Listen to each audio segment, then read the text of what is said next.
Bueno, gracias por la invitación.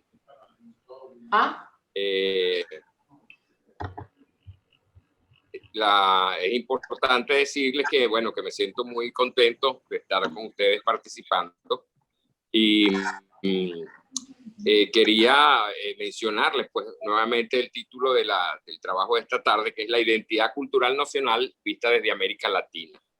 Voy a trabajar en dos partes, ¿verdad? La primera parte sería un enfoque teórico de lo que se entiende por identidad cultural nacional, las diferentes posiciones que hay respecto a esto.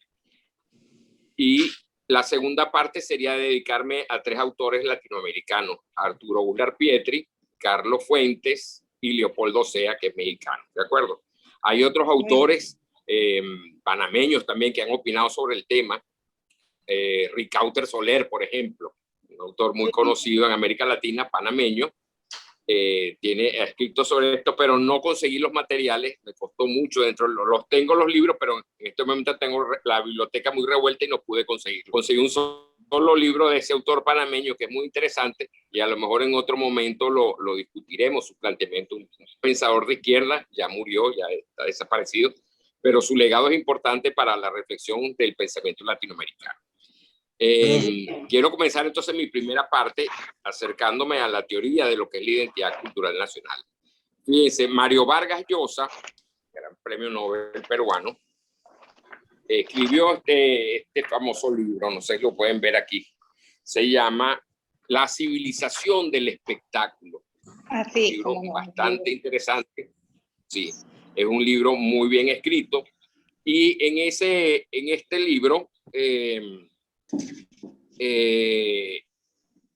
libro encontramos que él dice que cultura es cultura elitesca. Cultura es un libro de Joyce, de James Joyce, por ejemplo, el Ulises, un libro de Proust, como En busca del tiempo perdido, un libro de Kafka, de García Márquez, y que esos bestsellers que circulan y que reciben premios y que la gente compra y lee, eso es cultura del espectáculo. Por lo tanto, él lo descalifica. Lo mismo pasa con el cine y con cualquier manifestación cultural. Por ejemplo, un cine para él es Bergman, eso es cultura, Bergman, Fellini, Luis Buñuel, pero un cine de calidad de hollywoodense, como diríamos en términos generales, eso es simplemente cultura del espectáculo. Él descarta de su concepción de lo que es la cultura todo lo que es popular o cultura de masa. Para él está descalificado. La posición de Vargas Llosa, aunque interesante y sostenida por muchos intelectuales, descalifica de inmediato la identidad cultural nacional, porque la identidad cultural nacional se basa en tres formas particulares de cultura: la cultura elitesca, la cultura popular y la cultura de masas. ¿Qué es la cultura elitesca? Una cultura hecha por pocos para el consumo de pocos. ¿Qué es la cultura popular? La cultura hecha por todos para el consumo de todos. ¿Y qué es la cultura de masas? La cultura hecha por pocos para el consumo de todos. Estas tres formas de cultura, ¿verdad?, integran cualquier identidad cultural en cualquier país del mundo. Ahora, ¿qué sería una primera aproximación de nosotros a la identidad cultural nacional? Sería todas esas culturas mencionadas, esas tres formas de cultura mencionadas, más un elemento, algo extra. Y este algo extra existe en todos los pueblos y descansa sobre la historia particular de cada nación. ¿De acuerdo? Entonces, en esta primera aproximación diríamos que la identidad cultural nacional descansa sobre las tres formas de cultura ya mencionadas y sobre la historia particular de cada pueblo o de cada nación. Ahora vamos a acercarnos al concepto de identidad cultural nacional. En primera instancia, es un principio filosófico que se llama principio de identidad, enunciado por Aristóteles en el siglo III a.C., ¿verdad? A es igual a A. Antonio es igual a Antonio. Luisa es igual a Luisa. eso es un principio de identidad. Quien es Antonio y no se sienta Antonio no tiene identidad o tiene un problema de identidad. Lo mismo pasa con los pueblos, ¿de acuerdo? ¿Qué quiere decir esto? Que en cultura, hablando en términos culturales, sería que el ser y el pensar deben ser coherentes en un pueblo. El ser y el actuar deben ser consecuentes. De esa manera, ¿verdad? Sucede igualmente en cada país del mundo. Un pueblo que no tenga coherencia ni sea consecuente entre su manera de ser y su manera de actuar y de pensar, es un pueblo con problemas de identidad cultural. No es que no la tenga, atención, todo pueblo la tiene, pero tiene problemas. Esto quiere decir que si tomamos el caso de Venezuela o de Panamá o del chino o de Francia, etcétera, de cualquier nación del mundo, ¿verdad? Que nuestra manera de ser, nuestra manera de pensar y nuestra manera de actuar deben ser consecuentes como pueblos. De no ser así, nosotros tendríamos problemas serios y de hecho en muchos casos los tenemos. ¿Estamos claros? Entonces, ¿sobre qué descansa la identidad cultural nacional? Hay tres principios muy sencillos. El primero, que todo pueblo tiene una cultura propia y por lo tanto tiene una identidad cultural. Puede ser más o menos fuerte. Los pueblos no todos son iguales culturalmente. Hay unos pueblos que tienen una tradición milenaria que nosotros no tenemos, por ejemplo, y hay pueblos que aparecen en la historia muy recientemente. Entonces, todo pueblo tiene cultura, pero no todos los pueblos tienen igual fuerza en su identidad cultural. El segundo planteamiento sería que cada cultura es diferente. No hay una, ¿verdad?, cultura igual, que sería el tercer planteamiento. No hay dos culturas idénticas, a lo sumo parecidas. Esos tres principios rigen lo que es la identidad cultural. El primero, ¿verdad?, la sustenta, y lo segundo nos hace diferentes unos de otros. Si todos tuviéramos, ya lo vamos a ver, globalizado, no habría esos dos puntos últimos del planteamiento. No habrían culturas diferentes y tampoco las culturas serían idénticas si estuviéramos todos globalizados. La pregunta de qué es la identidad cultural. Hay tantas definiciones como autores. Yo particularmente la defino, la identidad cultural nacional, como un sentimiento de identificación y de pertenencia hacia los valores, costumbres, tradiciones y patrimonio material y espiritual y natural propio de cada pueblo. Cuando hablo de patrimonio me refiero a la literatura, al arte, la arquitectura, la artesanía, el folclore, todas las maneras espirituales, no espirituales y naturales, porque el patrimonio también natural nos identifica. A nosotros el Salto Ángel nos identifica. A los habitantes de Caracas, la montaña del Ávila nos identifica. ¿De acuerdo? Entonces, cada pueblo, cada región y cada localidad tiene su propia identidad. Por eso se puede hablar de identidad nacional, regional y local. Entonces, ya sabemos eso, pues es una primera identificación y pertenencia. Es importantísimo eso. Cuando yo me identifico y me siento perteneciente a unos valores, a unas costumbres, a unas tradiciones y a un patrimonio material, espiritual, natural, estoy militando dentro de una identidad cultural nacional. ¿De acuerdo? Se diferencia de la identidad nacional, porque hay mucha gente que lo confunde, porque la identidad nacional es un sentimiento de identificación, solamente identificación, con los símbolos patrios y la historia de un pueblo determinado. Es decir, cuando yo me identifico con mi bandera, con mi himno nacional, con mi escudo, y con la historia que venimos viviendo, sintiendo, eso es la identidad nacional, ¿de acuerdo? Son dos circunstancias distintas, pero se podría ver como complementarias. Sin embargo, la definición más exacta que yo he conocido, que he leído hasta ahora, dice que la identidad cultural nacional es el observatorio espiritual desde donde vemos, apreciamos y valoramos el mundo donde vivimos. Repito la definición porque es muy importante, ¿verdad? La identidad cultural nacional es el observatorio espiritual desde donde vemos, apreciamos y valoramos el mundo donde vivimos. Esta definición es de Edgar Morin, que es un sociólogo francés, Edgar Morin, que ha trabajado mucho el tema de la identidad y de la cultura. Ahora pasamos a ver las posiciones que existen frente a la identidad cultural nacional. Esto es importante porque nos atañe directamente ya a nosotros. La primera posición es negarla, es decir, no existe, eso es un invento sin fundamento de la UNESCO. Recuérdense que en los años 70, finales de los 60 y 70 del siglo pasado, la UNESCO comenzó a proponer políticas culturales para los países del mundo y sugería a todo país que tuviera un ministerio o un departamento de cultura que se ocupara de eso a nivel nacional. Venezuela tenía el INCIBA, después lo pasó a convertir en el CONAC y últimamente el Ministerio de la Cultura.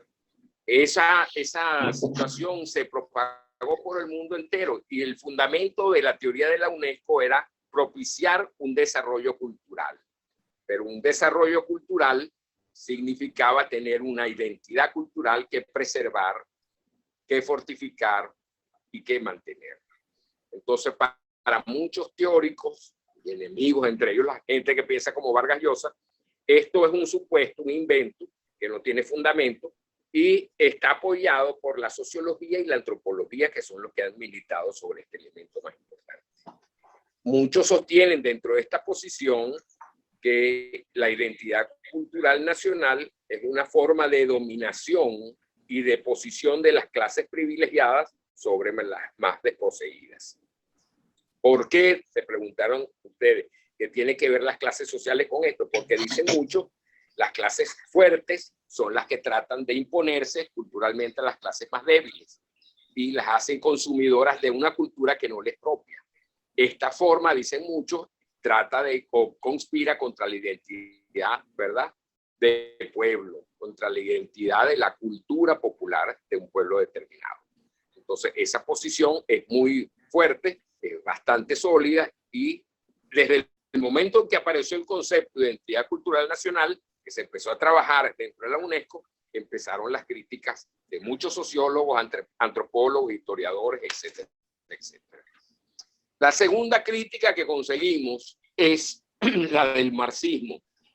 El marxismo convencional asocia a la identidad cultural nacional con el fascismo, con las teorías de Hitler, de Mussolini, las teorías de los fascistas, donde se exalta el nacionalismo, se exalta, ¿verdad?, el racismo y se crea, ¿verdad?, una cultura propia de los pueblos dominantes. Entonces el marxismo dice, hay que exterminar este problema, no hablar tanto de identidad cultural nacional, porque eso puede incitar a fenómenos como el nacionalismo y el racismo. Es decir, no es que los van a crear, los van a exacerbar, los van a poner más fuertes de los que están.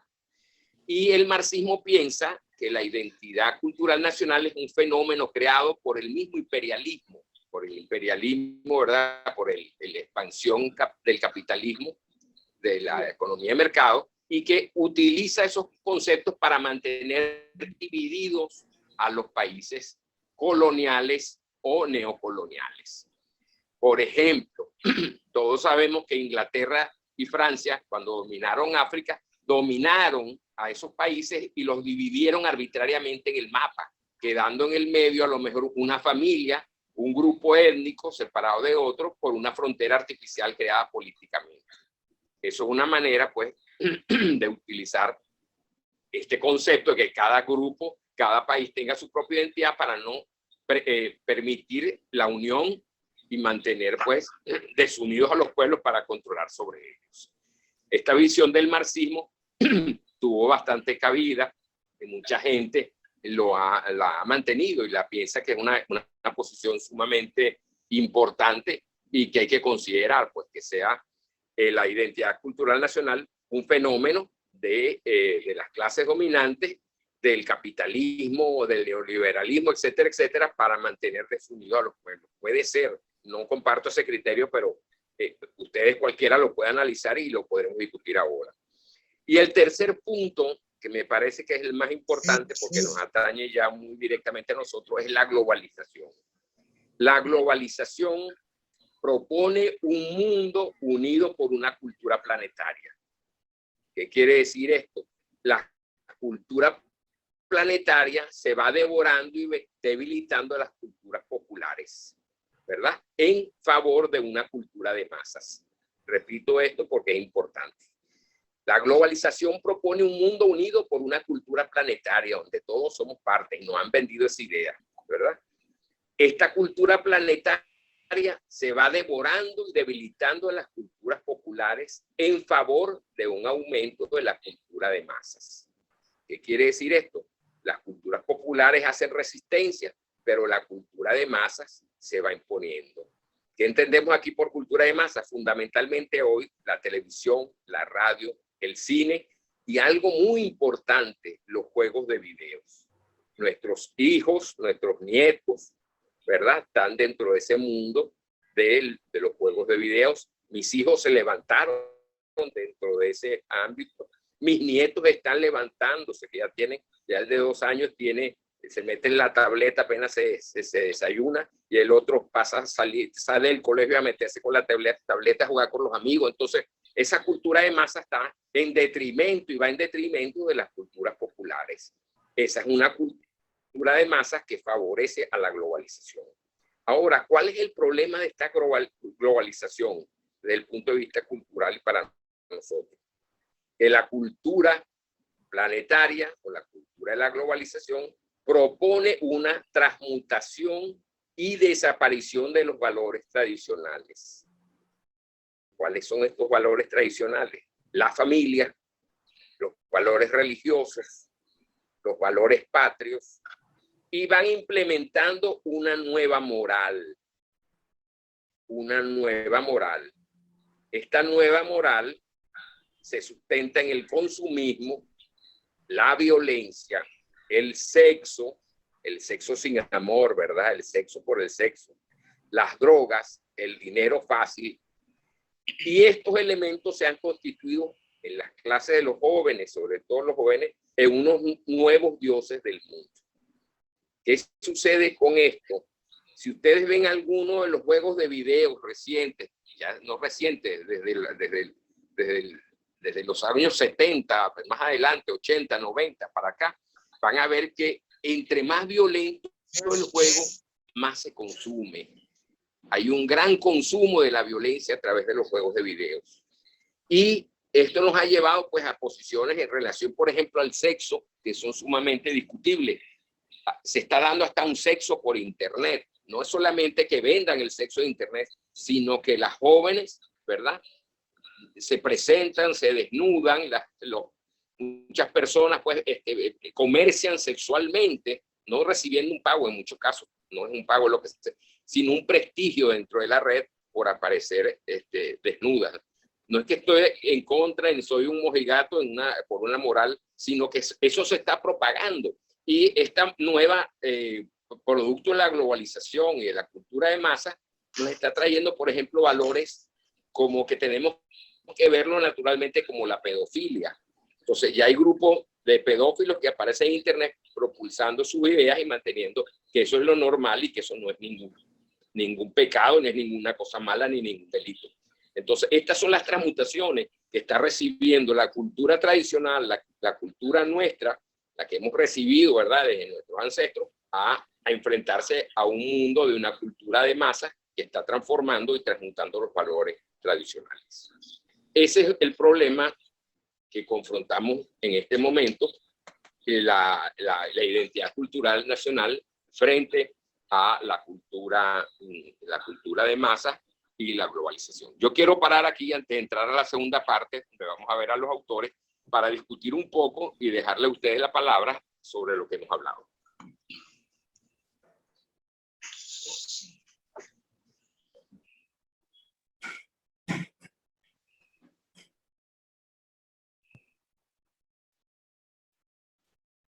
La verdad que nadie está comentando, ¿no? Pero yo estaba escuchando eso que dice Vargas Llosa, que dice que vamos a decir que algunas cosas no son cultura, ¿verdad? Porque no viene, vamos a decir, de la élite, yo la verdad es que no estoy de acuerdo con eso que dice Vargas Llosa. Sí, no solamente porque no viene de la élite, sino que tiene una connotación especial. Cultura es para él algo muy reducido y él va en contra del concepto de cultura que promueve la antropología. La antropología dice que cultura es todo aquello hecho por el hombre y la cultura se opone a natura. La natura es lo que viene dado, donde nacemos, ¿verdad? Donde el hombre nace, lo mostrenco, lo que está allí. Y pasamos, ¿verdad?, a un mundo que es el mundo de la cultura, que es donde vivimos. Los antropólogos piensan que todo lo que hace el hombre es cultura. Los libros, los muebles, las casas, los edificios, la manera de pensar, la manera de actuar, nuestros valores, nuestra apreciación del mundo, eso todo es cultura. Vargas Llosa dice que no, que cultura es lo que produce la élite y lo que consume la élite. Por eso me hice referencia a que la cultura es cultura, cultura de masas, cultura popular y cultura de élite. Y que las tres conviven en toda identidad cultural. Ahora, que hay pueblos más cultos que otros, no se puede negar, sería absurdo. Pero todos tenemos cultura. Sí, yo pienso que todos los pueblos, por referirme a Venezuela, tienen su cultura popular en sus canciones, en su música, en su comida, en sus costumbres religiosas. Entonces eso es cultura, simplemente que es una cultura muy local, pues, que en algunos casos... es una cultura local. Es una cultura local, pero tiene su valor, porque está basada como... Evidentemente. Tiene su valor. Entonces yo digo, bueno, claro, existe la cultura que no trasciende a la cultura universal, que a lo mejor va más allá de unos conceptos de música, de arte, de culinaria, pero todo pueblo tiene su cultura en sus diferentes dimensiones, religiosa, cultural. De acuerdo 100%. Es decir, todo pueblo tiene su cultura, todo pueblo tiene una identidad.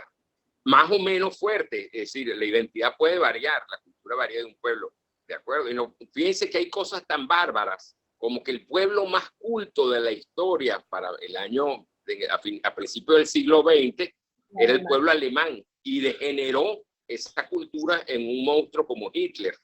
Entonces, el pueblo más culto que existía en ese momento en Europa, el pueblo que tenía el desarrollo musical más grande, Wagner, Beethoven, todos los grandes músicos eran de habla alemana prácticamente. El gran desarrollo de la cultura, de la literatura, del arte que tuvo Alemania, ¿verdad?, produjo ese monstruo que conocemos con el nombre de Hitler, que es uno de los grandes monstruos de la historia, pues, de la gente de peor valía, de peor rango, y se dio, pues, un pueblo culto, como era el pueblo ruso, pero un pueblo que era culto en la medida de cultura elitesca, era la élite que giraba en torno a la corte del zar y produjo a un Stalin.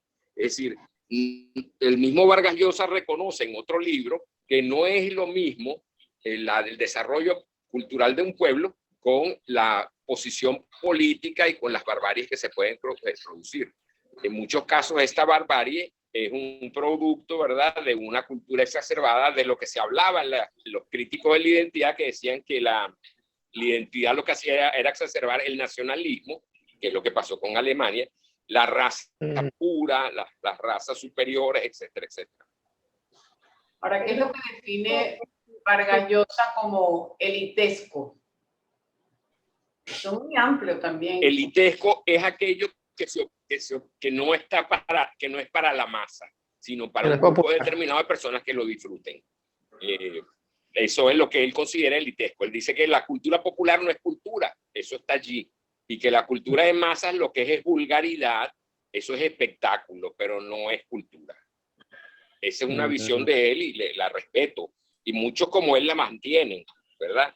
Eliot, por ejemplo, donde él comienza utilizando el libro de Eliot, de T.S. Eliot, para decir que la cultura elitesca es la verdadera cultura. Entonces, la verdadera cultura para esta gente es la ópera, es el concierto de música clásica, sus diferentes acepciones, es los cuadros de Picasso, los cuadros del Renacimiento, etcétera, etcétera. La filosofía y de allí en adelante.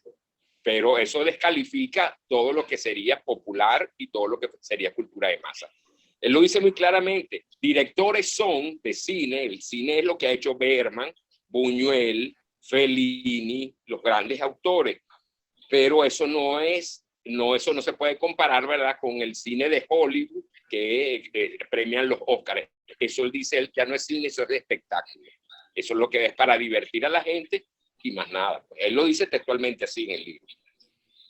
Perdón, profesor, creí entender que el marxismo es una de las corrientes que niega la existencia de la identidad popular. ¿Fue eso lo que entendí correcto? No es que lo niegue, sí sé que es peligroso, que no hablemos mucho de eso porque puede exacerbarse el nacionalismo, puede exacerbarse el racismo, como pasó en Alemania, por eso observación al caso alemán es muy significativo. En Alemania, la cultura alemana de aquel momento, entre la Primera y la Segunda Guerra Mundial, fue la más elitesca, la cultura de mayor prestigio en el mundo, los más exquisitos músicos, etcétera, los literatos, ¿verdad? Dentro de esa literatura de lengua alemana habían maravillas. Conocemos a Goethe, por ejemplo, Kafka, que escribió en alemán, aunque no era alemán sino checo. Entonces, pero escribió en alemán. Era una literatura sumamente densa, importantísima, y produjo a Hitler. Entonces, eso es lo que al marxismo convencional le daba miedo, que habláramos tanto de esto, porque se podría exacerbar tanto el racismo como el nacionalismo, y eso es peligroso. Esa es la visión de ellos, ¿de acuerdo?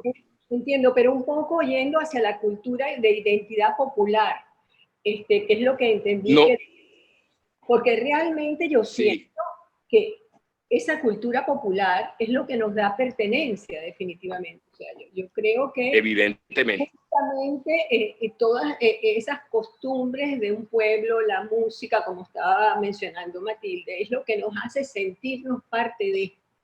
Y por otro lado, ¿cómo explicarnos entonces que con esta revolución que tenemos dentro del izquierdismo, marxismo, o como se quieran llamar, están superponiendo una nueva cultura popular, o sea, con nueva simbología, con nuevas músicas, con nuevas costumbres? O sea, yo siento una contradicción un poco en esa posición del marxismo en relación con la cultura popular.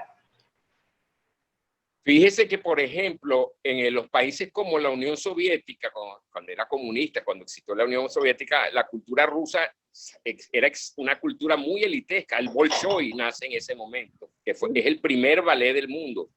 Y también lo mismo, Rusia exacerbó, exaltó su cultura, tanto popular como la cultura elitesca.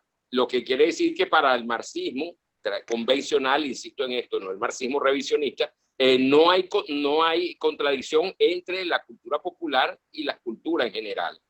Y por otra parte, en el caso de Cuba, ustedes han visto, han tenido una potencia editorial muy grande. Cuba, en medio de grandes crisis, sigue produciendo y vendiendo libros al exterior. Libros de muy buena calidad, aunque la impresión no sea buena, sobre todo las primeras ediciones eran muy primitivas, pero la calidad de los libros era muy interesante y muy bueno. Hay una de las mejores ediciones que hay de la Amadís de Gaula, en 2 tomos, la edición cubana. Las cartas a Teo de Van Gogh, la edición única completa que existe, la cubana, en la hispana. Entonces, la cultura cubana ha dado mucho, pero aquí en Venezuela es todo lo contrario. Debe de exaltarse la cultura. Lo que ha hecho la cultura es disminuirse y prácticamente la cultura popular ha desaparecido. Ahorita lo están tratando de meter una religión nueva. Religiones yorubas, etcétera, etcétera. Y eso, para que ustedes, que es real, eso da risa. Y uno puede pensar, oye, qué cosa tan trágica esto, pero es una realidad también. Esa gente está imponiendo unas culturas nuevas, que hay que reforzar lo africano, hay que reforzar a María Leonza, que eso es lo indígena, y así sucesivamente. Pues no es que ni siquiera nos hacen una teoría sobre eso, sino que nos los imponen de una manera. Ahora la celebración del Campo de Carabobo de mañana va a ser con ese tipo de planteamientos, pues. Para que ustedes se den cuenta de lo que hay una distorsión allí de lo que es la identidad cultural. Eso es un caso verdadero de distorsión, porque muchas de esas religiones no son intrínsecas al pueblo venezolano, son minoritarias dentro del pueblo venezolano. Profesor, Buenas tardes, ¿cómo están? Buenas tardes. Volviendo a la definición de Vargas Llosa de lo que es cultura, mucha de la cultura que él dice que es la que hacen las élites están basadas en culturas populares. Pensemos en la literatura, en Shakespeare, en Cervantes. ¿Sobre qué hablan ellos? Sobre las culturas populares, ¿no? En las mismas, las óperas se basan en lo que ocurría en los pueblos, lo cotidiano. Claro, se le agrega música, vestuario y todas esas cosas que lo van así como refinando, digamos, pero todos son hechos culturales populares, ¿no? Usted lo ha dicho, pero de una manera magistral, mejor que nadie. Es decir, de lo popular nace la misma cultura elitesca. Exactamente. Es la fuente. Por eso les dije que la identidad cultural contempla las tres formas de cultura, de masas, elitesca y popular. Y sobre la identidad va a descansar sobre esos tres, no es sobre una sola, porque no tiene sentido, pues. Si vamos a hacer pura cultura popular y eliminar a las otras dos, tampoco es válido eso. Es una armonía entre las tres. Y por eso les dije, la elitesca, hecha por pocos para el consumo de pocos. ¿Quiénes van a un concierto? 1000 personas, como mucho. Y ya. ¿Quiénes ven el cine de Buñuel? 300 personas. Pero vaya a ver en el estreno de Harry Potter, 5 colas de miles de cuadras para comprar la entrada. Entonces, para Vargas Llosa eso es espectáculo, eso no es cultura. Esa definición, esa diferencia entre cultura y espectáculo es para él fundamental. Sí, exactamente. Sí. Perfecto. Ok. Sí. ¿Hay alguna otra intervención para cerrar este punto?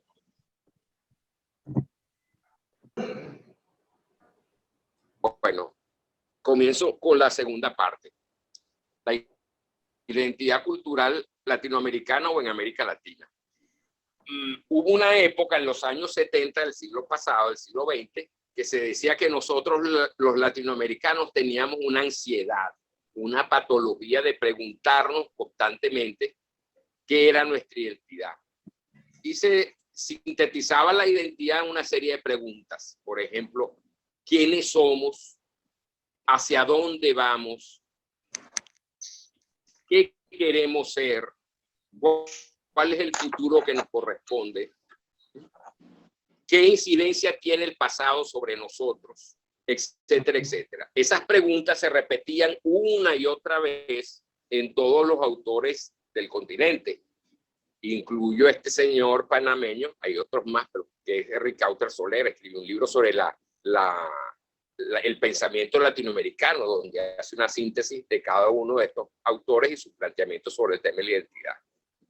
Y así sucesivamente, el tema de la identidad en América Latina está presente desde que Bolívar, en la Carta de Jamaica, dijo: nosotros no somos ni indios, no somos ni españoles, no somos ni africanos, somos un pequeño género humano. Allí se manifestó por primera vez el problema del mestizaje y se manifestó por vez primera el problema de la identidad. Enseguida, bueno, se trató de dar respuesta, ¿qué es ese pequeño género humano? ¿Quiénes somos? Y ahí empezó a rodar la pregunta, ¿por qué somos los latinoamericanos? ¿Quiénes somos nosotros? Fíjense que es una pregunta muy concreta. Cuando yo me pregunto ¿quiénes somos o qué somos los latinoamericanos? Me estoy refiriendo a mí mismo. Yo estoy inmerso dentro de la pregunta.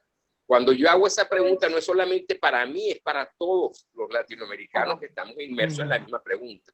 Y la pregunta nos atañe a todos. Y todos tenemos que tener alguna respuesta sobre ello. Si no, no tendría sentido, ¿de acuerdo? Entonces, desde el primer momento que América Latina aparece en la historia, ya como repúblicas independientes, empieza la identidad a fluir. Entonces comenzaron los argentinos a decir qué es ser argentino, qué es ser latinoamericano. Los brasileños, por su lado, que son los que es ser brasileño y que es ser latinoamericano. Los colombianos, los venezolanos, etcétera, etcétera. Pero esa pregunta no se dio con fuerza en Estados Unidos ni en Canadá. Y muchos autores latinoamericanos decían que era una pregunta patológica que nos hacíamos nosotros. La pregunta llegó a tener su punto más álgido y más importante durante el positivismo. Todos los autores positivistas, que son los autores que se formaron bajo la élite de Augusto Comte, bajo el brazo de Augusto Comte, el pensamiento de Comte y de Spencer, decían que los latinoamericanos éramos pueblos enfermos. Y aparecieron muchos libros con ese título. Pueblo enfermo, por ejemplo, pueblos débiles, etcétera, etcétera. Muchos libros hablaban pues de la debilidad del hombre latinoamericano y la definían. ¿En base a qué definían esa debilidad cultural? Que éramos mestizos por una parte, que el clima no nos ayudaba por la otra, que el clima conspiraba en los trópicos y no dejaba que la gente se desarrollara plenamente, que las grandes culturas se habían desarrollado en las zonas templadas del planeta, Europa, y Estados Unidos iba hacia ese rumbo, Canadá, y que los pueblos de donde estaban sobre el cinturón tropical, sobre el Ecuador, eran pueblos que no progresaban, eran pueblos que la geografía conspiraba contra ellos, y la posibilidad pues de salir del subdesarrollo y lograr el progreso era muy remota. Entonces fueron cantidad de autores lo que hicieron. José Enrique Rodó, uno de ellos, habló a favor. José Martí, cubano, habló a favor. Rodó es uruguayo, ¿verdad? Carlos Octavio Bunge, argentino, habló en contra de América Latina. Y así sucesivamente las opiniones fueron dividiendo. Unos a favor de un futuro promisorio y otros en contra de ese futuro. Y aseguraban que América Latina no tendría ninguna prosperidad en ningún futuro, pues estaba negada por la raza y por el clima. ¿Qué era la raza para ellos? El mestizaje. Al ser pueblos mestizos, la teoría de Gobineau, que es el fundador del racismo, la teoría racial de la ideología racista, un francés de la época del positivismo, decía que la mezcla racial debilitaba a los pueblos y que los pueblos fuertes eran los pueblos, ¿verdad?, que tenían razas puras, que no se habían mezclado, eran blancos con blancos o amarillos con amarillos, negros con negros, pero los pueblos mezclados como nosotros no teníamos futuro dentro de la teoría racista para llegar a alcanzar el progreso. Discúlpeme. En otro caso, ¿verdad?, aparecieron otro tipo de teoría que decía que la historia había conspirado con nosotros y que la colonización española nos hizo brutos, nos hizo toscos, no nos dio posibilidades de ser científicos, de desarrollar una gran cultura, etcétera, etcétera. Entonces, esa es una teoría historicista.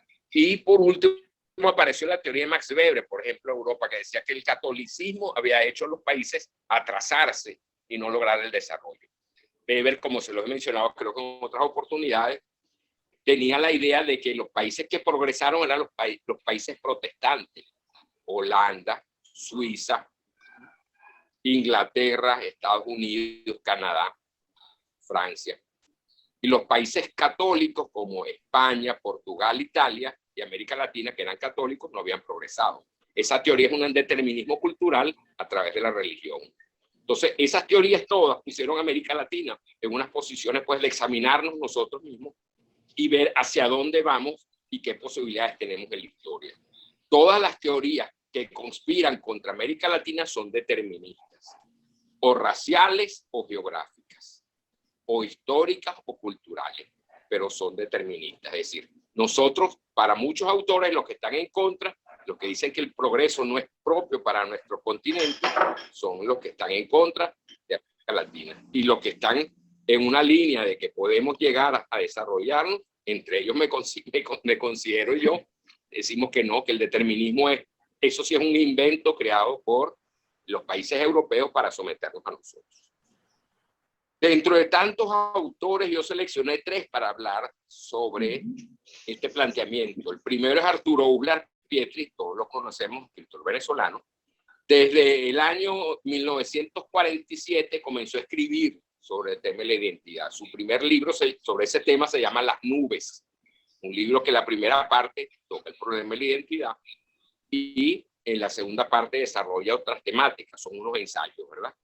Uslar Pietri ha escrito mucho sobre esta materia, sobre el sentido, por ejemplo, del trabajo en nosotros los venezolanos, que cómo vemos el trabajo trabajos para Uglar dice que en Venezuela no es como un castigo bíblico y que el petróleo es lo que nos ha hecho mucho daño. Pues. Y el petróleo, sin duda alguna, es un elemento que ha condicionado nuestra identidad cultural como pueblo. Ese dinero fácil que entró, esas grandes cantidades de dinero que entraron, ¿verdad? En ciertos momentos de la historia de Pérez Jiménez hacia acá, han creado mucho daño porque no han permitido un culto al trabajo. El dinero es fácil. Y Venezuela es de los pocos países en que el ciudadano vive del Estado y no es del Estado del ciudadano. Eso es uno de los elementos muy importantes que señala Uglar en sus análisis sobre la identidad cultural y el trabajo. Y tiene un trabajo muy extenso, búsquenlo, creo que debe estar en internet. Yo tengo una fotocopia donde él habla pues, de la importancia del trabajo y cómo el petróleo ha alterado la identidad del venezolano en función de su visión del mundo y de la realidad. El juego de azar, dice Uglar, una de las cosas que más le ha hecho daño al venezolano. Ahora bien, para ir acercándonos a nuestro tema, ¿dónde radica la identidad del latinoamericano para Uglar? Él dice que sencillamente está en el mestizaje. Él retoma la pregunta de Bolívar, el planteamiento de Bolívar, que somos un género humano, pequeño género humano distinto, y que no somos ni indios, ni somos ni blancos, ni somos ni africanos. Entonces, ¿qué somos? Mestizos. Y la pregunta radical, de la visión radical de nosotros, es decir, realmente, ¿qué somos? La única respuesta que tiene en América Latina es que somos mestizos. Cualquier otra respuesta no tiene sentido. Que somos inteligentes, que somos capaces, que somos creativos. No, nosotros somos mestizos por encima de cualquier otra cosa. Y esa es la visión que Uglar Pietri nos va a dar y que Uglar Pietri va a tratar de venderle al mundo entero. Y que ese mestizaje no es malo. Ese mestizaje no es negativo. Ese es un rasgo distintivo de nosotros que nos proporciona lo mejor de cada raza. Tenemos lo mejor del español, lo mejor del indio y lo mejor del negro.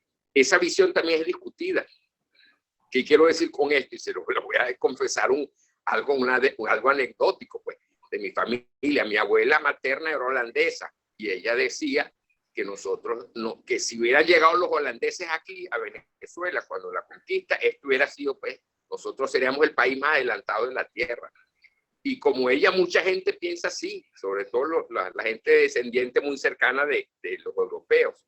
¿Por qué decía ella que este mestizaje era malo? Porque ella decía, nosotros tenemos la flojera del español, la indolencia del negro y algo así como la pasividad del indio. Entonces ella decía, no son las condiciones positivas lo que tenemos. Decía mi abuela, insisto nuevamente en esto, algo anecdótico, no es nada científico, era una visión de ella. Y decía que esos tres elementos eran negativos y era lo que se te resaltaba en Venezuela, que no teníamos, ¿verdad?, las características positivas, sino todas las negativas. Es una visión, yo la considero negativa y una visión nada científica ni seria, pues era un planteamiento de una persona común de la sociedad que no tenía ninguna estima por lo que fue el proceso de conquista y colonización de América Latina. Entonces, esa es una visión, ¿verdad? Uglar dice que no, que todo lo contrario, que en el mestizaje están las cosas buenas de cada una de las razas y que América Latina lo que tiene son más las conductas aprendidas que no han sido transformadas. Las conductas de flojeras han sido estimuladas por el Estado. El desorden ha sido estimulado por el Estado porque no hay una lenidad al aplicar las leyes. Usted se come un semáforo y nadie lo para. Y si lo llegan a parar, usted le da $5 y lo dejan ir, o $10 y lo dejan ir. Entonces, esa falta de rigor ético es parte de lo que hemos tenido. Pero Uglar dice, no es parte del mestizaje, nuestra manera de ser, sino una cultura aprendida que hemos asimilado a través del tiempo y que no se ha logrado abolir. Entonces, eso es importante dejar claro que hay unas posiciones frente al mestizaje que son positivas, que son de enaltecer ese hecho, que no es solamente un mestizaje de tipo racial, un mestizaje de orden cultural, lo que dejaron los españoles aquí en América Latina. ¿Por qué digo esto? Porque hay países donde hubo mestizaje racial. Hubo muchos casos. El caso de Jefferson, en Estados Unidos, el presidente Jefferson cohabitaba con una negra y tuvo hijos en esa negra, pero no hubo un mestizaje cultural. Lo que hubo fue un mestizaje racial, y como él miles, pero no hubo mestizaje en el sentido racial. El norteamericano o el anglosajón, pues no se llama norteamericanos, todos son norteamericanos, mucha gente, no tiene una concepción valiosa de lo que fue el mestizaje ni la mezcla con los negros y destruyó al piel roja. Entonces hay un menosprecio a las razas que no consideran ellos iguales a ellos. Pues. Y todavía eso se ve pues, en la misma ley. Por primera vez se castigó un policía ahora, lo de Floyd, que mató a un negro. Injustamente o justamente, no lo voy a discutir aquí, pero es la primera vez que va preso un policía. Porque antes la ley soltaba porque era un negro, era considerado un ser inferior dentro de la sociedad norteamericana. Eso no lo tenemos nosotros en América Latina, afortunadamente. ¿Por qué? Porque somos parte y vivimos dentro de un mestizaje cultural que es más allá, que va más allá del mestizaje puramente de tipo biológico. Para no alargar la posición de Uhler, quiero pasar a la de Carlos Fuentes. El libro que les voy a recomendar de Arturo Uhler se llama La Otra América. Lo estudiamos recientemente en nuestro grupo literario aquí en Maracaibo y el libro gustó muchísimo. Es un libro de realmente que uno empieza a leerlo y se va comprometiendo con el libro de una manera extraordinaria. El segundo autor que quiero mencionar aquí es Carlos Fuentes. También lo leímos recientemente, un libro maravilloso que se llama El espejo enterrado. Se lo recomiendo. Es la mejor, en mi opinión, la mejor historia de la cultura que se ha escrito sobre América Latina. Originalmente, El espejo enterrado era un análisis, era un guión para la televisión que iba a salir a nivel de España con motivo del 5º centenario y se iba a traducir al francés, al inglés. De hecho, se hizo. Y el libro apareció, ¿verdad? En diferentes lenguas. Fíjense que el título es significativo. El espejo enterrado. La identidad cultural de nosotros radica en forma de espejo, dice Carlos Fuentes. Es decir, que es un espejo enterrado, un espejo que no nos podemos ver, pero al sacar ese espejo que vamos a conseguir, que el espejo tiene dos caras. La cara es una cara es España, la madre patria para él, y la otra cara que nos estamos viendo somos los latinoamericanos, que somos producto de esa España, ¿de acuerdo? Entonces, nuestra cultura hispanoamericana, sin duda alguna, para Carlos Fuentes, está vinculada, está marcada como una especie de cordón umbilical por la cultura de España. Y de hecho, él comienza a estudiar la cultura española desde el momento en que aparece el hombre prehistórico en las cuevas de Altamira. Ahí dice, comienza a ser España. Y desde allí en adelante, pasando por toda la cultura que nosotros conocemos, ¿verdad?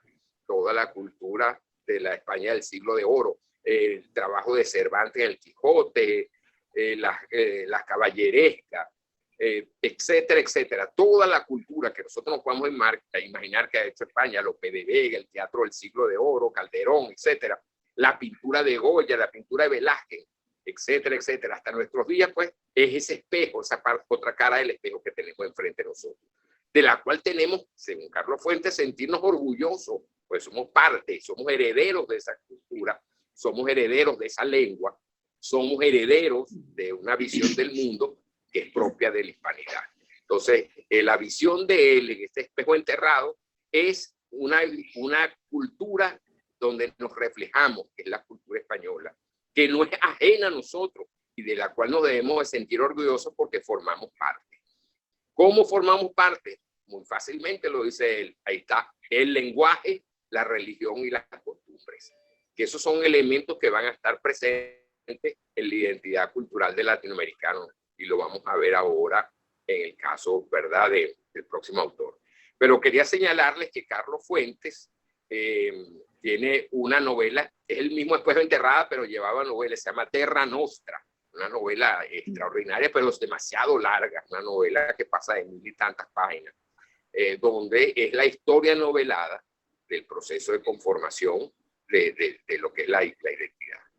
No quiero irme de aquí sin hacerle unas referencias a otros autores mexicanos, que es de mucha importancia y que se los recomiendo. Es Octavio Paz. Octavio Paz es extraordinario. Y en un opúsculo, una novela pequeña, un ensayo pequeño que se titula El laberinto de la soledad, hace una historia del hombre mexicano, pero donde nos vemos nosotros reflejados, que es el machismo, cómo aparece el machismo.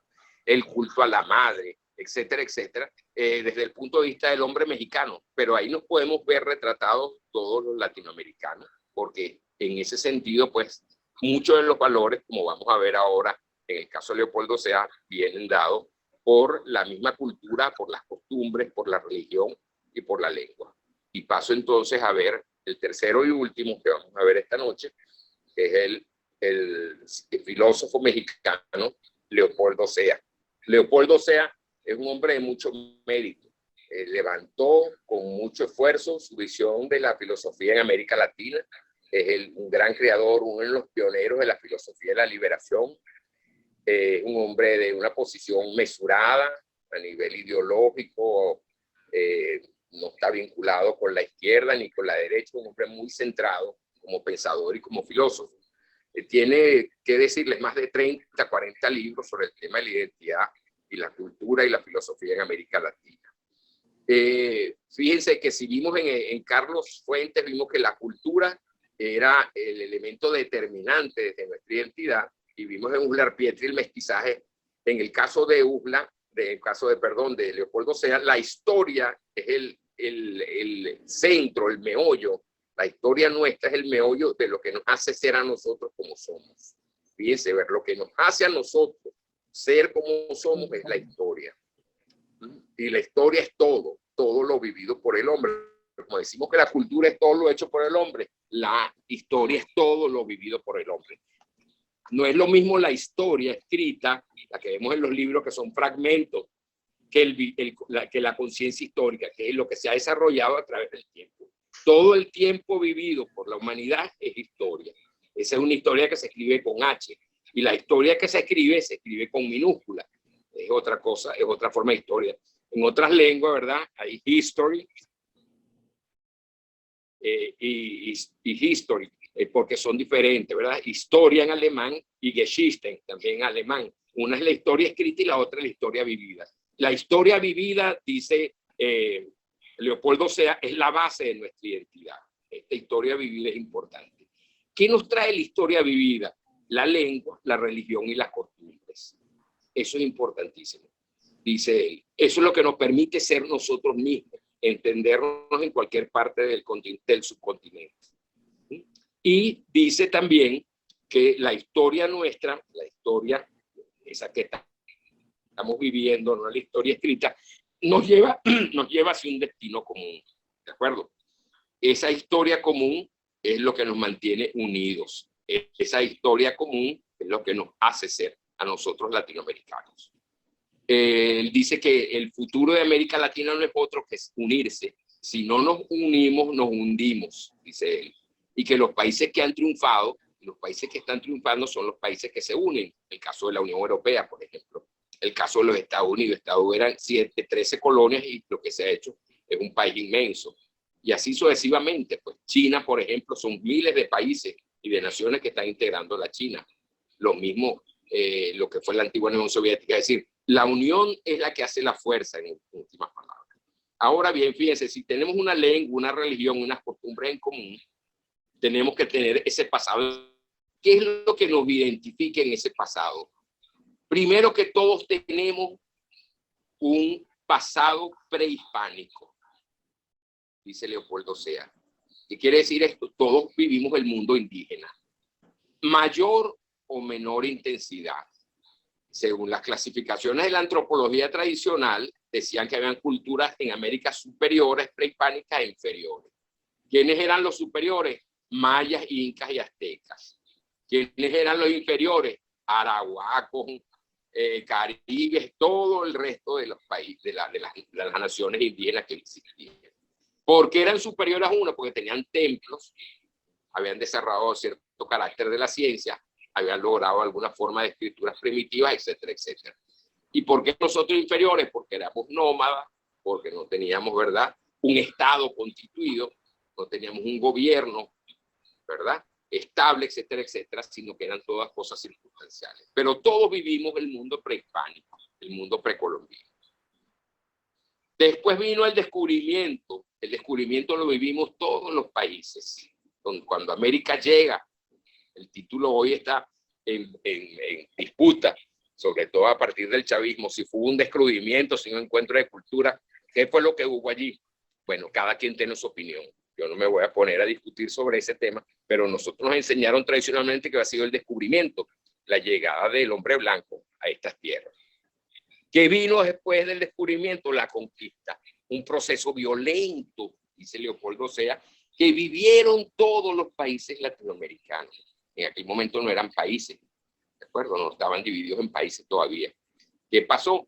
La conquista fue un proceso sumamente violento de destrucción de las religiones de los pueblos autóctonos, eliminar el lenguaje de los pueblos autóctonos, introyectarles la cultura española, la cultura del colonizado, etcétera, etcétera.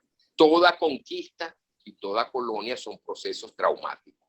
Hasta el día de hoy, cualquier país que ha sufrido una colonia, quizás los países africanos, con África, con Francia e Inglaterra, con Alemania, con Holanda, con Portugal, con España, que tuvieron colonias allí, Bélgica, por ejemplo, el Congo. ¿Qué pasa con esos países? Han sufrido ese trauma de lo que es, ¿verdad?, la conquista y la colonización. La colonización es un proceso traumático porque ya los valores están introyectados y las personas tienen que funcionar en base a unas instituciones, funcionar en base a un lenguaje y a una religión que les son totalmente ajenas. Y comienza, en América Latina, comienza en la colonia el proceso de mestizaje. Y como ya les dije, en mi opinión es el elemento más valioso del proceso histórico que tenemos. Que también trajo la colonia cosas malas. El caudillismo, por ejemplo, el latifundismo, a través del repartimiento y la encomienda, que fueron las formas que España utilizó para repartir la tierra y repartir a los indígenas para que trabajaran la tierra de los conquistadores, ¿verdad? La colonia nos dejó ese elemento, esa rémora, ese reato que diría Bolívar, de ese proceso que es sumamente duro, que fue, ¿verdad?, la aparición del conquistador como encomendero, el trauma de la religión, asumirla, el trauma en la lengua. Y en la colonia también llegan, ¿verdad?, ya establecida la colonia, van a llegar los africanos a nuestros países. Eso es importantísimo. El otro proceso que continúa, el otro periodo histórico, es la independencia. Todos nuestros países la vivieron de manera más violenta o menos violenta, pero todos vivimos la independencia, ¿de acuerdo?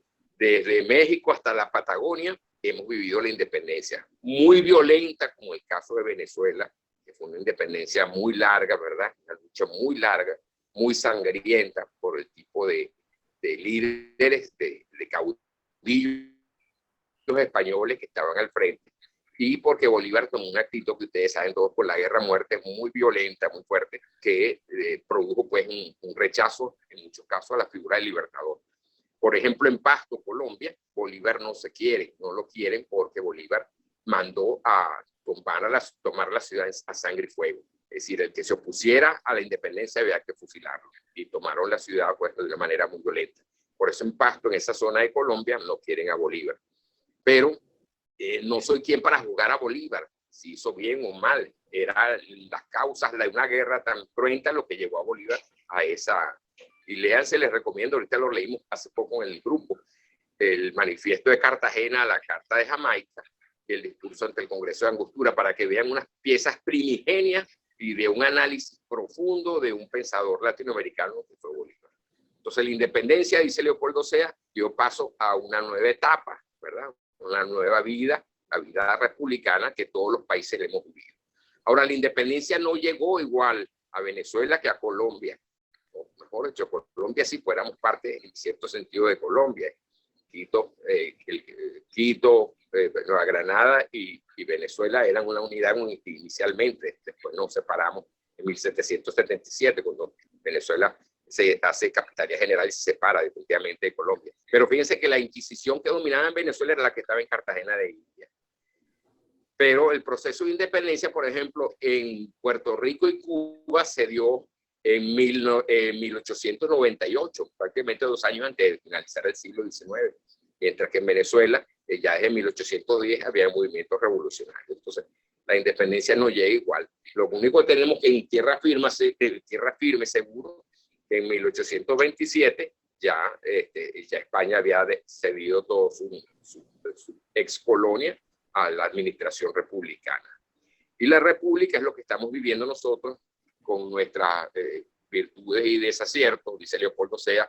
Ayer heredamos lo que les di anteriormente, el caudillismo que se ha manifestado en las formas de los gobiernos dictatoriales, las dictaduras latinoamericanas, etcétera, etcétera. Y en cada uno de nuestros países con unas características muy especiales.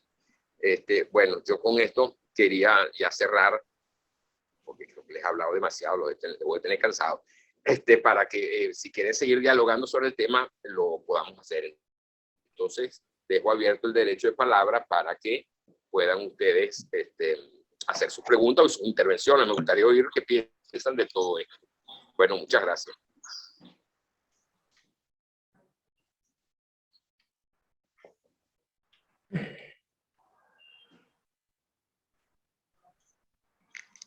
Gracias a usted, porque realmente ha sido una intervención muy grata y además muy hilada en la historia, ¿no?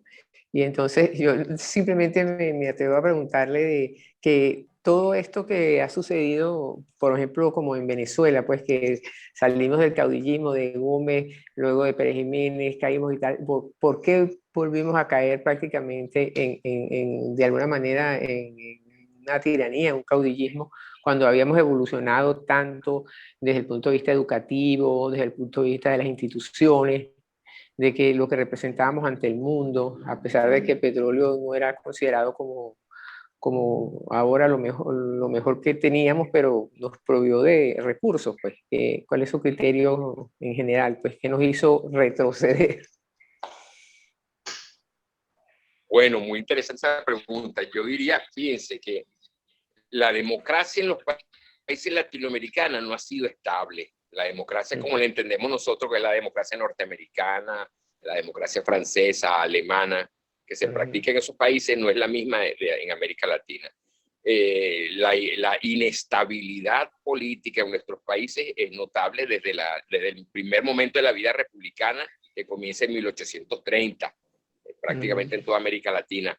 Es decir, la vida republicana nuestra ha sido azarosa, con problemas, siempre transmutada por cualquier golpe militar, el caudillismo, como dijimos hace un momento, la fuerza pues del caudillismo, de eso que se llama telúrico, que aparece allí pues con una fuerza y se impone a la razón, que diría Hegel, ¿verdad? Hegel, el gran teórico de la razón, decía que la razón maneja el mundo, pero en nuestro caso la razón se desvía, ¿verdad? Porque la democracia, que es un producto de la razón, pareciera que a veces nos es extraña y no es la que deberíamos tener. Pues entonces, no sé cómo decírselo, pero yo pienso que en América Latina la tentación autoritaria y totalitaria está presente siempre, no es una cosa ajena a nuestra manera de ser. Y perdónenme si me están viendo como negativo, pero yo siento que soy realista en esto. Chile, que era un país que tenía una tradición democrática extraordinaria, recuérdense bien, tuvo el golpe después del gobierno de Salvador Allende.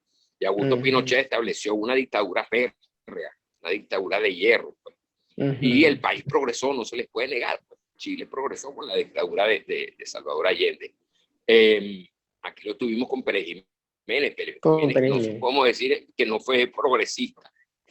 Pérez Jiménez fue un presidente progresista y no lo vamos a negar. Pues ahora, yo insisto, yo no sé si es que nosotros no estamos preparados para este tipo de democracia, si es ajena a nuestro modo de ser. Atención, esto es muy personal, no lo quiero que lo tomen como una visión elaborada ni muy constituida, sino simplemente siento que no es a lo mejor nuestra democracia sólida en ningún país latinoamericano, quiero decir, porque está siempre la tentación totalitaria y autoritaria de caer en el caudillismo nuevamente. Y usted lo ha dicho, pues, el caso de Hugo Chávez fue un caso de un proceso caudillista, que ahora el caudillismo es mezclado con otro factor, que es el populismo, que hay populismo de derecha y populismo de izquierda, y el populismo sin duda alguna ha marcado fuertemente la política venezolana desde la época de la democracia para acá. Pues. ¿Se acuerdan? Sí. En un decreto de Carlos Andrés Pérez, no sé si fue el primero o el segundo decreto, que las playas públicas, no, las playas no eran públicas, las playas eran públicas del agua de 10 metros, 5 metros, pero nunca hubo paso público en todas las playas siguieron siendo privadas, eso es populismo. Entonces le decían a la gente que tratara de meterse por los clubes privados, porque eso era una manera de que ya el presidente, eso era mentira. Eso fue mentira, pues, y como esas miles de otras mentiras, porque el populismo ha manejado a América Latina y a Venezuela particularmente desde la temprana democracia de los años 58, del año 58 para acá. Sí, es verdad. Así es. Yo pienso que en Latinoamérica realmente solamente quizás pudiera durar la democracia si hubiera un país como Costa Rica que no tiene ejército, el mismo Panamá que no tiene ejército, por eso es que hasta ahorita ha conservado su democracia, ¿no? Pero realmente el latino, a mi modo de ver, tiene esa cosa del caudillo, del dictador, de mandar el que tiene la fuerza, eso es muy, muy latino. Yo pienso fíjense que en el norte de Europa, aparte de Hitler, no se nota pues esa cuestión que hubo en España, por ejemplo, ahora con Franco, y todo el siglo XIX también hubo hombres fuertes en España, y entre los reyes estaban mandando gente fuerte. Y yo digo que eso es como parte yo sí creo en la idiosincrasia. Yo sí creo que eso tiene que ver con la idiosincrasia. Toda Latinoamérica ahorita está en peligro. Realmente yo pienso que Costa Rica es un país muy civilizado, pero también es un país muy culto, ¿no? Y eso también nos falta en Latinoamérica, pienso yo. Sí, puede ser. Sí, eso es una posición válida, es una posición válida y no es descalificable. Pues. En este momento yo pienso que cualquier interpretación es importante. Cualquier interpretación que hagamos nosotros es nuestra. Y en Colombia, estando yo dando clase allá, conocí un profesor que nos dio una charla muy interesante.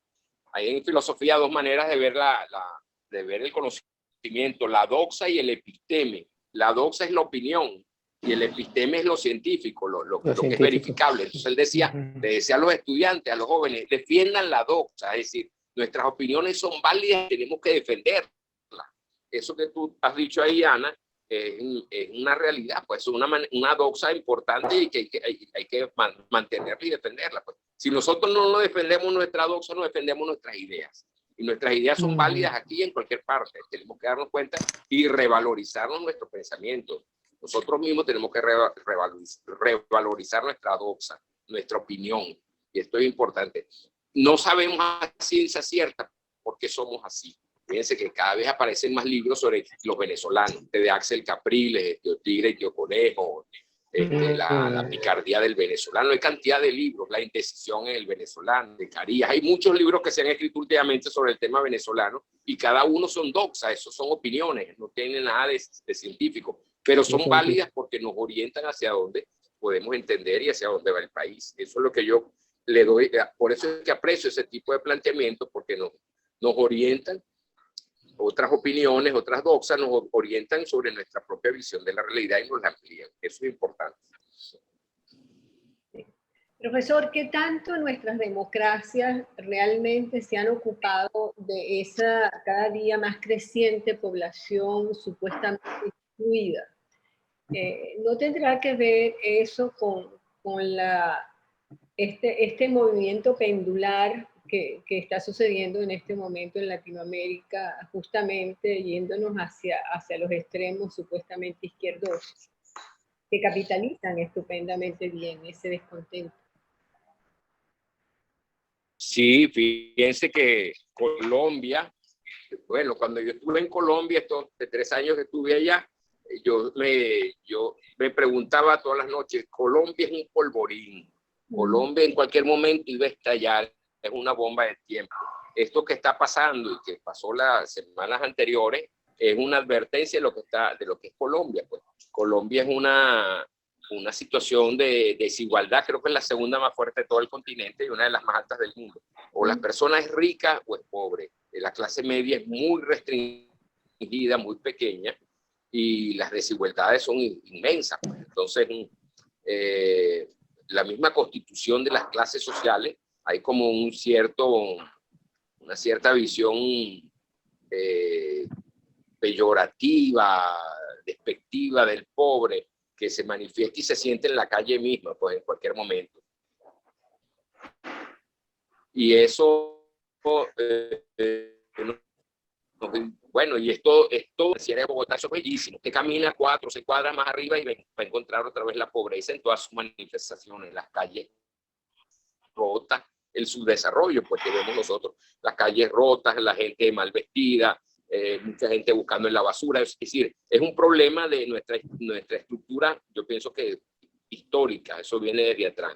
A lo mejor, ¿verdad?, en la medida que superemos esas clases, yo pienso que los movimientos como el que se dio aquí en Venezuela, que es el de Chávez, el que se está dando ahorita en Colombia y otros más en América Latina, la llegada próxima, me imagino yo, de Lula al poder y otros más, es causa de la situación histórica que estamos viendo, la situación misma de facto, de hecho que se está dando, el hambre, la pobreza, la desigualdad.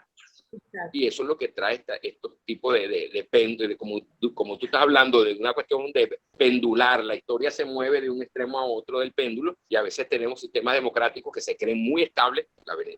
Para nosotros Venezuela era un modelo de América Latina y fíjese como de prácticamente en unas elecciones se acabó eso. Y fuimos tan ignorantes que le dimos todos los poderes a una sola persona, pues, que la concentró. Y eso ha pasado varias veces. Recuérdense también en los gobiernos de Acción Democrática, a veces la gente votaba, no le daban un congreso de oposición, sino simplemente les daban el voto porque no, eso era lo que la gente pensaba. Pues. Y en cualquier país más sensato, la gente vota equilibradamente, si es una democracia verdadera, que hay una independencia de los poderes y se pueda limitar los poderes del presidente. Aquí, pues, al presidente Chávez se le dio todos los poderes, todos, no hubo ninguno que lo tuviera. ¿Y qué tenemos ahorita como consecuencia? Que se ve muy claro aquí en Venezuela, por ejemplo, la destrucción de las universidades autónomas que se habían mantenido pues desde tiempo muy atrás, desaparecieron en Venezuela ya, en estos días desaparecieron, ya no nos paga a nosotros la universidad, los profesores, nos paga el gobierno a través del carnet de la patria. Entonces, para que ustedes se den cuenta cuál es la situación. Esa autonomía que existía en las universidades, que eran como las universidades europeas, de ahí venía esa autonomía, la autonomía universitaria, venía de las universidades europeas. Eso desapareció aquí, pues eso ya no existe. Aquí las universidades están totalmente controladas por el Estado, por el gobierno, mejor dicho.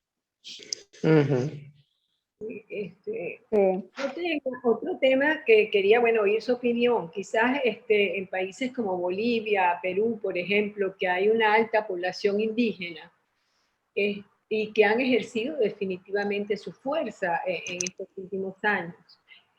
Aparentemente estas poblaciones, estas etnias, también se sienten excluidas y de alguna manera están tratando de asumir el poder como lo estamos viendo. De hecho, aquí en Panamá, el otro día lo comentaba con alguien, o sea, yo creo que hay una altísima población indígena, pero siento que se les ha respetado de alguna manera, se les ha dado espacios, no sé hasta qué punto es beneficioso o no, pero quizás eso permite que se sienta una mayor estabilidad. No sé cuál es su opinión al respecto.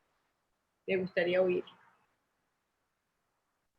Bueno, fíjense, lo que han estudiado un poquito, les recomiendo que estudien el conflicto de Chiapas, en México hace poco. El conflicto de Chiapas es importante porque nos señala la situación del indígena frente al terrateniente, por ejemplo. Cómo el indígena es visto como prácticamente un esclavo, como si estuviéramos en la época de la colonia. Según se describen eso, los libros y los tratadistas que han hablado de Chiapas, la población indígena allí en esa parte de México está viviendo todavía en el periodo de la colonia. No han llegado a superar, no tienen unos derechos Si los tienen por escrito, la gente no lo sabe, pues son la mayoría analfabetos y viven pues en un pedacito de tierra como si fuera un feudo, en el feudalismo, y trabajan para el señor feudal y un poquito lo que les queda es para comer y para mantenerse. El resto se lo tienen que dar al señor feudal, es decir, al terrateniente. Entonces, esa situación parece que se repite en muchas partes de América Latina, no solamente en el caso de México, en Centroamérica, en el caso de Bolivia, en el caso mismo de Paraguay, que es un país altamente indígena. Nosotros no lo consideramos así porque conocemos poco, pero Paraguay es un país de alto índice indigenista. La gente habla tanto el guaraní como como el español. Posiblemente hay una población mayor de habla guaraní que de habla española, de habla hispana. Entonces, para que se den cuenta, lo que está pasando es que hay como una especie de revancha ahora. Ahora ellos están aspirando al poder y poder poner las cosas en orden y en cierto modo yo diría que una especie de venganza. Pues piense que lo que viene en Perú, si se le da y se le da oficialmente el triunfo a Castillo, es que realmente lo que viene fuerte, no es nada agradable. Y bueno, entonces América Latina está en ese péndulo que hablaba la compañera anterior. Ahorita el péndulo está sobre todo en los pueblos indígenas y vamos a ver qué sucede. Pero yo veo en este momento, esta década que estamos viviendo, sumamente compleja, muy compleja en América Latina, muy complicada. ¿Cómo podríamos parar ese péndulo? Bueno, yo creo que eso es difícil. Porque podríamos parar ese péndulo? Instruyendo. Bueno. Sí. Claro, pero se me ocurre a mí pensar que instruyendo. Ajá. No, ¿sí? La educación es un factor evidente, pero las condiciones económicas también. Claro. Es decir, no podemos cerrar los ojos y decir, vamos a dar una educación elitesca. Bueno, yo les puedo contar que yo venía siempre a haber dado clases en universidades privadas, en Caracas y en Maracaibo. Y cuando me tocó entrar en la Universidad del Zulia, como al mes de clase voy a hacer un examen y veo un muchacho 20. Entonces, cuando le pregunté qué le pasaba y tal, es que no había desayunado, venía caminando desde yo cuántas cuadras para haber llegado de otra urbanización hasta la universidad y no había desayunado. Entonces le tuve que dar dinero para que comiera. Esas condiciones son las que propician esto que está pasando. ¿Qué pasará? Ese niño, esa persona dirá, caramba, este es mi chance, vengarme. Y es lo que estaba pensando mucha gente cuando vino Chávez, se van a vengar de lo que han sufrido. Pues. Entonces, es injusto, sí es injusto que se vengan de los que no tienen la culpa, pero es así. Pues la gente tiene un sentimiento, son las pasiones bajas, el ser humano que lo llevan a eso. ¿Cuánta gente votó por Chávez y cree que mantienen a Chávez porque es una venganza? Pues que los ricos sufran, que los ricos no vivan como ricos y que la gente, aunque ellos no lleguen a mejorar su condición, porque ellos no han mejorado, han empeorado, pero se sienten bien de que también el otro esté pasando trabajo. Pues. Claro. Eso es lo que yo considero que son las miserias humanas. Sí, probablemente yo eso fue Perdón, dígame. Sí, que probablemente fue esa una de las fallas de la democracia, ¿no? Tratar de hablarle a la gente, digo, al pueblo en general, de lo que era democracia, libertad, tus derechos, pero ¿quién puede prestar atención a esas cosas si tiene sus necesidades básicas sin satisfacer? ¿Cómo puede usted sentar a una persona y que le escuche de lo que es libertad y todo si tiene la barriga vacía? Eso primero lo primero, ¿no?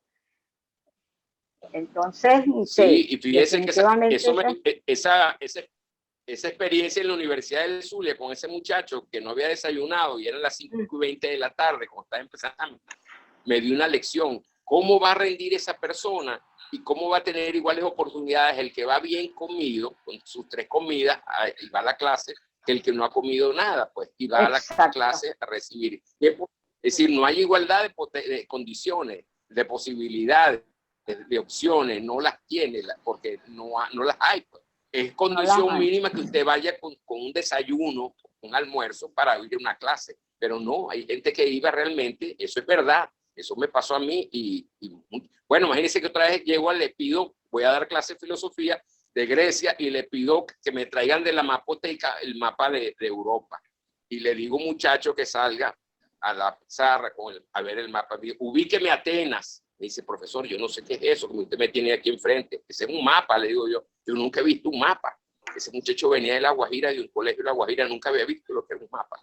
La igualdad de posibilidades que tiene la gente no es la misma que el que estuvo en un colegio privado aquí en Maracaibo, a que el que vino de La Guajira, pues, o de la Sierra Peruana, por decirle, pues. Entonces, eso no es igualdad de posibilidades en ningún momento. Claro. Así lo veo yo, pues. Pienso que es uno de los problemas centrales que tenemos. Sí. Bueno.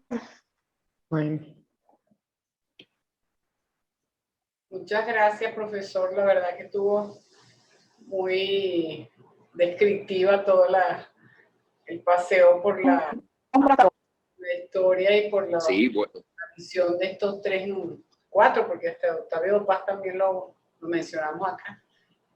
Y la verdad es que a mí me gustó bastante porque me ubiqué en muchas cosas, sobre todo de la historia, pues, de los países latinoamericanos, que uno sabe su historia, pero hay cosas que se asemejan unos países con otros y otros no. Unos más que otros. Bueno, no, para mí es un placer haber estado con ustedes y este tema me encanta y bueno, me parece que bueno, quedo a la disposición de ustedes para una próxima oportunidad para volver a reencontrarnos y volver a hablar de que nos interesa. Claro Muchas que gracias. Muchas gracias porque realmente esas descripciones son... Gracias. Sí. La dejo ya pendiente, pero muchas gracias, de verdad.